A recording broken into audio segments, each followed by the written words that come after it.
Welcome to another edition of Football Game Plan's Fantasy Football Starting Lineup. I am Emery Hunt, the czar of the playbook. Follow me at FBall Game Plan on Twitter.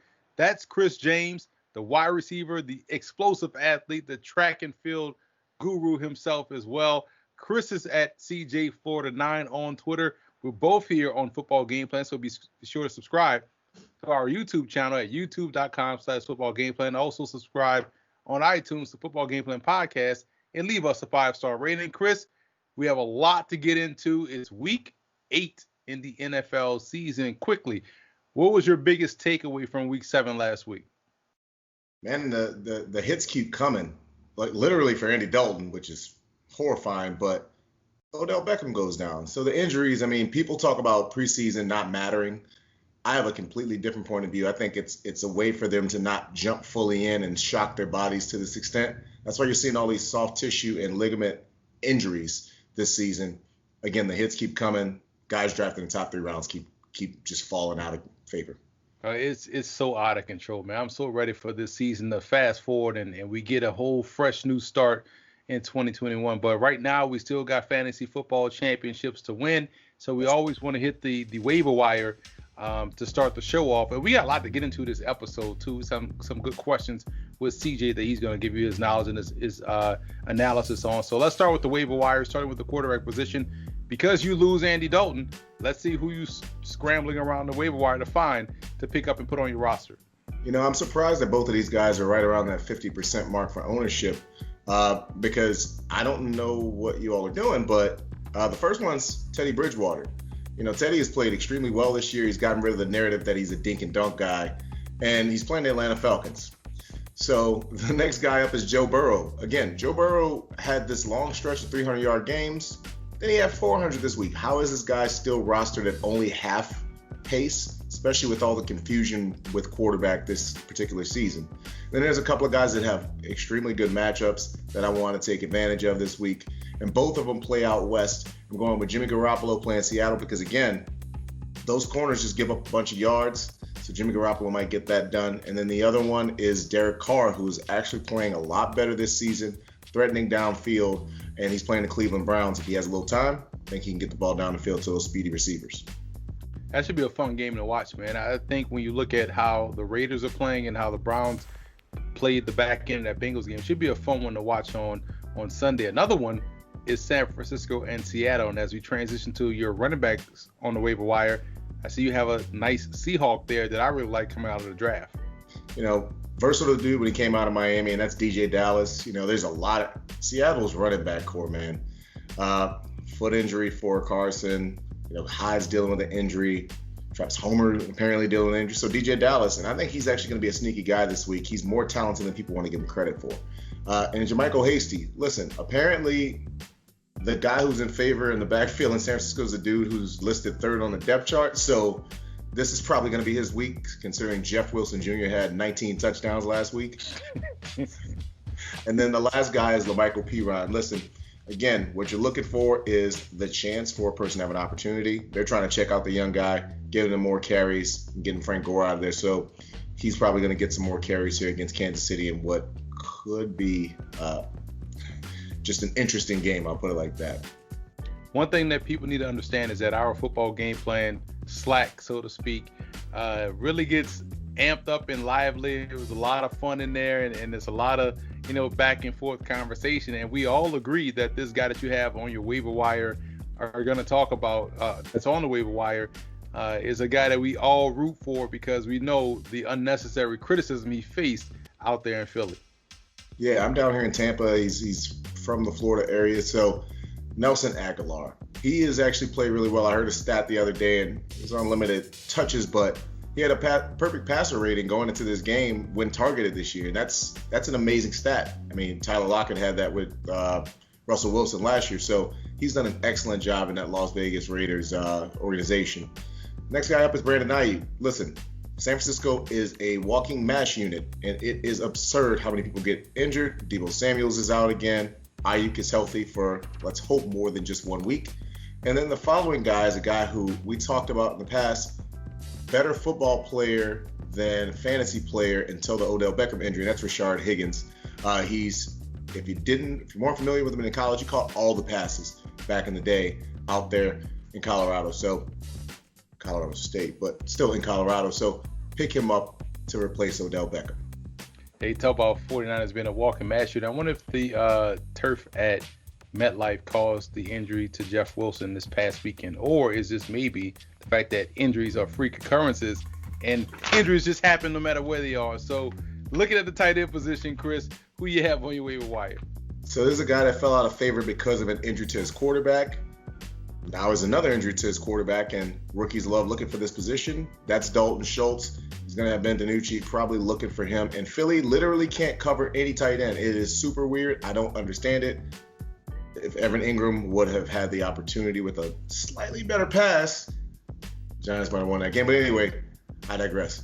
Then Richard Rodgers in that same game. Listen, he caught a bunch of passes last week. They still have injuries, and he did a great job in Dallas. Just refused to play defense, so you might as well take advantage of that with picking up Richard Rodgers for the Eagles. And then Cole Kmet. Now that's not even a starter at tight end, but when your coach mentions you and says he needs to get you more involved, you're probably going to get more involved. So pick him up, more of a stash. And again, they're playing the Saints. The Saints literally don't cover people, so might as well pick him up. Defense is going to be key this week in a lot of these matchups that we see on the Week 8 schedule. So who are some of the defenses that you're eyeing on the waiver wire? The funniest portion is I just mentioned that they don't cover people, and I'm eyeing the Saints a very sneaky play. Listen, they don't cover people, but Chicago doesn't score points. So you might as well pick up the Saints defense. This will probably actually be one of those really grinded out old school 1989 style games that we're not used to from a point perspective. So pick up the Saints defense against Chicago. The Eagles against Dallas. Listen, third string quarterback, no offensive line. That's all I have to say about that. We know what's going to happen, so go ahead and pick them up if they're still available. And then the following one is my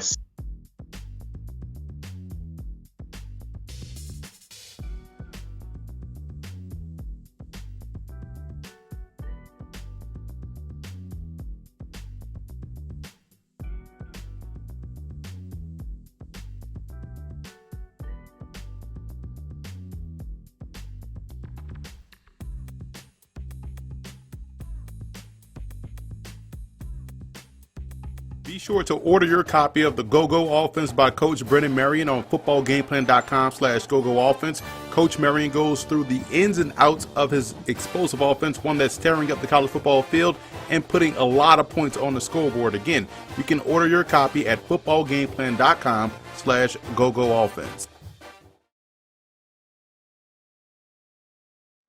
And welcome back to Football Game Plan's Fantasy Football Starting Lineup. Emory Hunt, the czar of the playbook. That's Chris James. Follow him at CJ49. Chris, we get a lot of questions for our fantasy football segment here, so I thought it would be cool to just throw these questions at you, the analyst, and let you just chip away at these things. Start with Tua Tagovailoa. It's Tua time in Miami. First, I want to ask you, what did you think about the move? Was it the right thing to do? And second, how does it all relate to fantasy? What are you expecting from Tua Tagovailoa?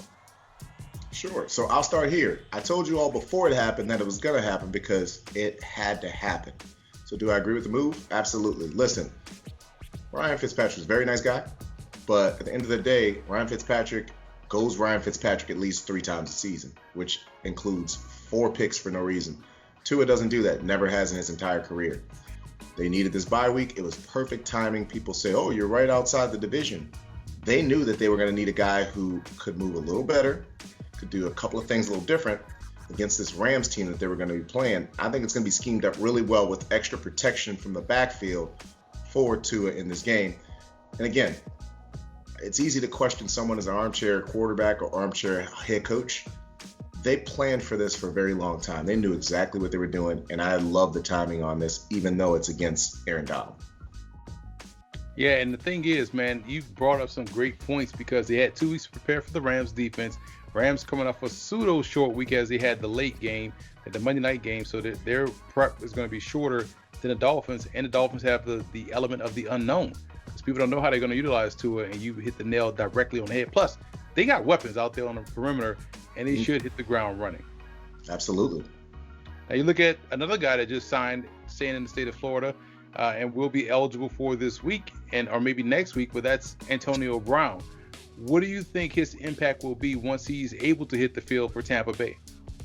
It's going to be huge for this team. I actually like it for this team. I didn't like it for Seattle, which was mentioned before. It's because they've had such inconsistency and injuries in that receiver core. Antonio Brown, even off of this hiatus, is still one of the 10 best receivers in the NFL. And we already know that Tom Brady wanted him there. So he's going to come in. He's going to be, I can't believe I have to say this, he's going to be a better version of what Scotty Miller has been.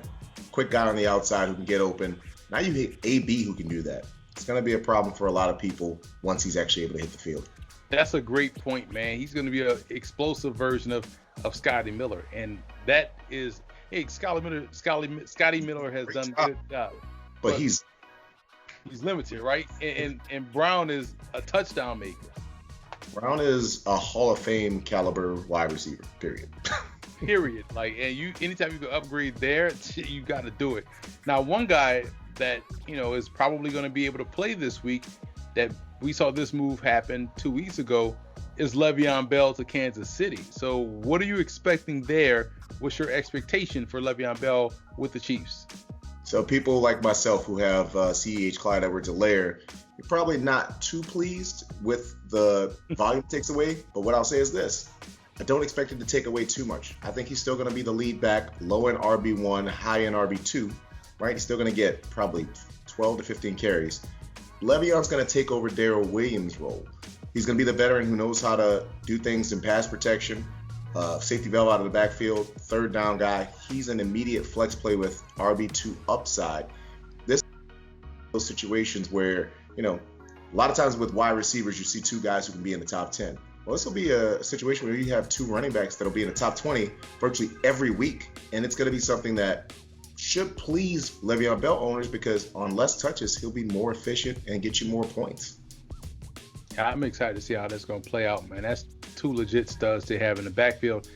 Since we talk fantasy, and it's funny because you could post something on Twitter that's completely unrelated. I could be like, hey, man, prime example. I could be like, you know what? I just tried Wahlburgers for the first time. I'm going to see what it's like. I'm going to give you guys a verdict. First response, hey Emery, who should I trade for? Player A, it's like, man, that had nothing to do with what I posted. Yet you're going to come in my mentions with a fantasy football trade request. So trading is the topic here, and the question I want to ask, what you should be looking for? What should be the trade value? Like, how do you approach trading now? Because it seems like so many trades are happening as we reach the midway point to the season. Hey, if you're going to do what that person did, at least tell me about Wahlburger first. Right. Right. Help me help you. So I have a rule with trades, right?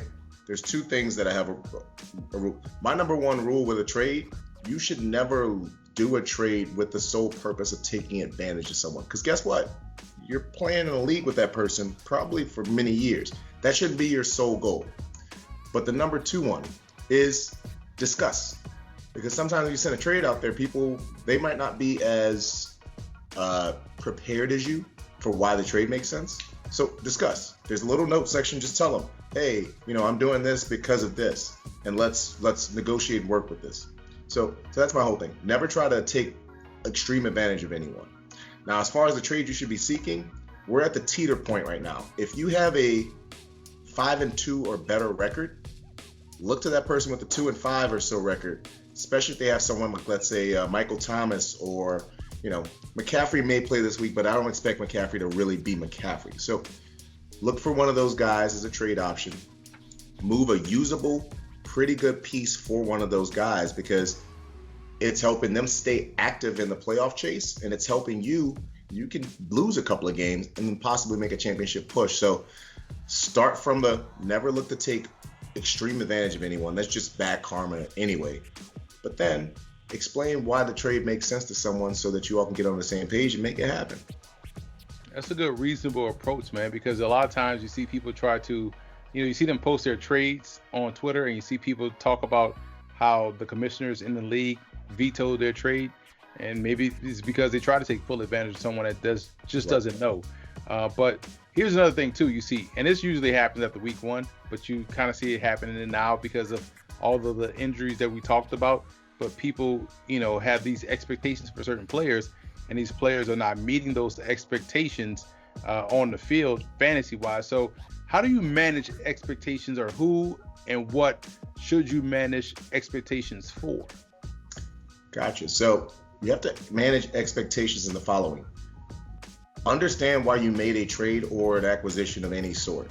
If it was for that week, get mad that you made that move for that week, but that's usually not the situation or scenario. You usually made it for the rest of the season. So don't gauge the trade. Don't have expectations that the guy's going to immediately blow up. Understand why you did it. And as far as managing expectations, look, here's the number one thing I'm realizing about fantasy football, and next year is going to look really interesting. There's not really a thing called a bell cow except for maybe Derrick Henry or Dalvin Cook. That position doesn't exist as much anymore. You're going to have to understand that there's going to be a lot of committees, a lot of flyers that have to be taken at the running back position, and your true bell cows will now be wide receivers, which is just odd to think. It's a good point too, because again, you look around, you say bell cow, you automatically think Derrick Henry, and that's pretty much about it, because everyone else has 2 backs that they like to utilize. And now for my favorite question is, this is where we both get out there and really get ahead of the curve as far as fantasy football or even a draft is concerned. Dynasty Talk. So who are some of the college football players that play Dynasty in Dynasty leagues should be, keeping an eye on or should be targeting? Sure. So the quarterback position is an easy one. I mean, there's 2 clear-cut guys that are coming out this year, and that's going to be, Justin Fields and Trevor Lawrence. Even though Trevor Lawrence apparently said he might go back to school, and maybe it's because he sees who's eyeing that number 1 pick, and he's like, "Nah, I don't want that problem." I don't look good in green. Those are the 2 guys right now you should be looking at the quarterback position. At the running back position, there's a couple of guys that I actually like. Najee Harris. Now, everyone's like, Alabama backs don't do the thing. Listen, we're not going to run into a Trent Richardson situation with this. Harris has a lot of bounce to him. He's doing a good job, and he runs really aggressively. And he's got some good top-end speed also. I like Travis Etienne. Flat-footed as a runner, but if he gets in a spread system in the NFL, you can't dot the I. That's just not his strength. If he gets in the spread system, he'll work really well because he also catches the ball well out of the backfield. And I like Chuba Hubbard because Chuba Hubbard is one of those really patient runners that is frustrating to some people, but he'll get you some fantasy value. And then I want to go with a flyer at running back, Hooker Williams. Guy out of Kansas, might not be familiar with him. He's a Louisiana boy. He took the rest of the season off, but this guy has all the talent, and if he focuses on just this craft, he might be an explosive guy on the next level. Wide receiver's a different animal, different beast. My favorite receiver, I thought he was the best receiver in the country last year, is Jamar Chase. He took the season off just to train, get better. You saw what his teammates been able to do this year. Then I have to come up with a guy who I thought was really going to be a top flight wide receiver coming out, but he suffered a severe ankle injury, and that's unfortunately Jalen Waddle. Still, he could be a late round draft for you in a stash, because eventually when he comes back, he'll come back healthy. He's at the college with the best ankle surgeon or whatever it may be, ankle assistant in that situation. So once he does hit the field, he'll be electric. And then the following is the position that usually you have to wait on, but this guy might actually break out year 1, and that's Kyle Pitts at tight end. Dude is just basically an oversized receiver, and we've seen what he's able to do. I think that can continue on the next level, and he can kind of buck that trend of tight ends not usually working out year 1 in the NFL. Some good choices right there, man. Some really good players. And when you talk about Etienne and Chuba Hubbard, man, imagine those guys paired with Tua in that Miami offense with Chan Gailey. And you mentioned not having to dot the I, but being in the spread system, that may be an ideal spot. But the ideal spot for you guys is here on this show. And we'll be right back after we take our final commercial break here on Football Game Plan's Fantasy Football Starting Lineup.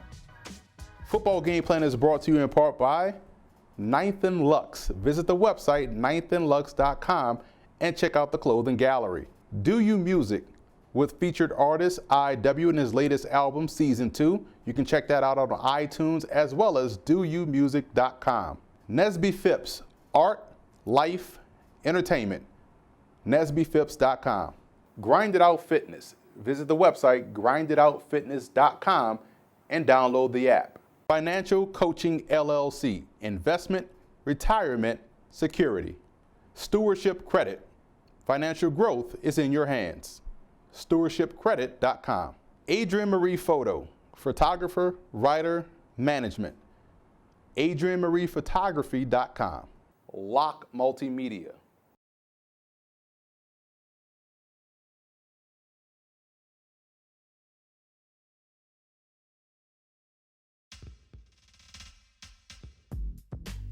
And welcome back to Football Game Plan's Fantasy Football Starting Lineup. Emery Hunt, the Playbook at FBall Game Plan.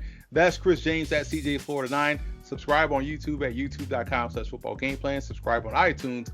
Leave us a 5-star rating. That's also Football Game Plan Podcast. That's SoundCloud.com/FBGP Podcast. So, Chris, starting lineup, sitting lineup. Let's start with the starting lineup, and let's look at DK Metcalf you have here. You talk about a guy that's a meme god right now as far as chasing down Buda Baker, but that shows effort, want to hustle, and his play nearly was the big play that could have helped the Seahawks win the game, but we know how that ended up with the Cardinals winning.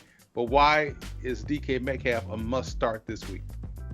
Listen, DK Metcalf is a must start this week because I think that what's going to happen after that big game that Tyler Lockett had, you're going to see San Francisco kind of look to bracket him, and they're going to put one-on-one coverage on DK Metcalf. And guess what Russell Wilson's going to do? He's going to realize, hey, I have one-on-one coverage with a dude who is built like Julio Jones. Who, by the way, DK Metcalf looked like Julio running in that. He did. And then Buda Baker looked like a little kid looking back. Anyway. He kept getting smaller. Baker kept getting smaller as he kept going. But that's the reason. It's basically Seattle. They know they're not going to have their starting running backs. Big game by Lockett last week. So I think that they're not going to pay as much attention as they should to DK Metcalf. Expect him to have that 120-yard, 2-touchdown type game. Now on the sitting side, it's interesting because you have a lot of names on here that we can talk about and just dive into. But let's go with another wide receiver, Devontae Parker. He's going to get his first start with Tua Tagovailoa. So why are you sitting Parker as opposed to someone else in Miami's offense? 2 words: Jalen Ramsey. Basically, here's what happens. Jalen Ramsey makes sure that one of the receivers on your team doesn't function, period. And this week it's going to be the number 1 receiver, so I expect a pretty good game from Preston Williams.